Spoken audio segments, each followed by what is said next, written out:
Where is Jamal? Saudi journalist and dissident Jamal Khashoggi has been missing for more than 10 days, prompting speculation that he's been dispatched by his own government. Khashoggi tried to obtain a document for an upcoming wedding to a Turkish woman on September 28th, but was told by the consulate in Turkey that he had to return to pick it up. On October 2nd, 9 Saudi officials and intelligence officers arrived in Istanbul via private jet, booking 3 nights at a hotel. Around 12:13, vehicles allegedly carrying some of the agents arrived outside the Saudi consulate. Jamal Khashoggi entered the consulate at 1:14 p.m. after leaving his 2 phones with his fiancée, telling her to get help if he didn't come back out.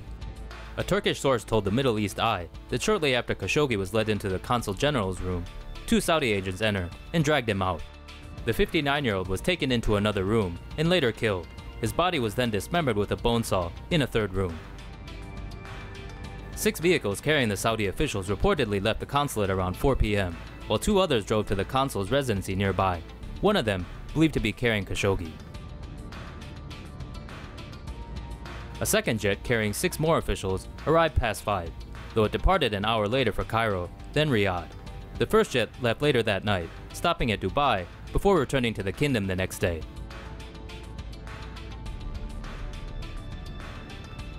His fiancée waited outside the consulate until 1 a.m., but never saw Khashoggi emerge. She returned again the following day when he still hadn't reappeared.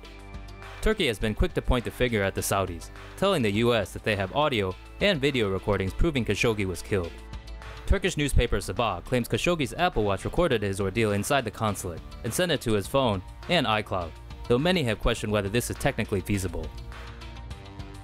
Turkish officials allegedly want to use luminol to check for blood inside the consulate, but the Saudis have only allowed a visual probe. They also suspect Khashoggi's remains are buried in the garden of the consul general's residence. Riyadh called the allegations baseless and claimed the journalist left the consulate through the back, though no evidence has surfaced backing the claim. They denied sending a team to Istanbul on October 2nd, even as Sabah published the images and details of the 15 Saudi operatives believed to be involved in the case. According to information corroborated by the New York Times, one of the men is an autopsy expert at the Saudi Interior Ministry, while another is an Air Force lieutenant.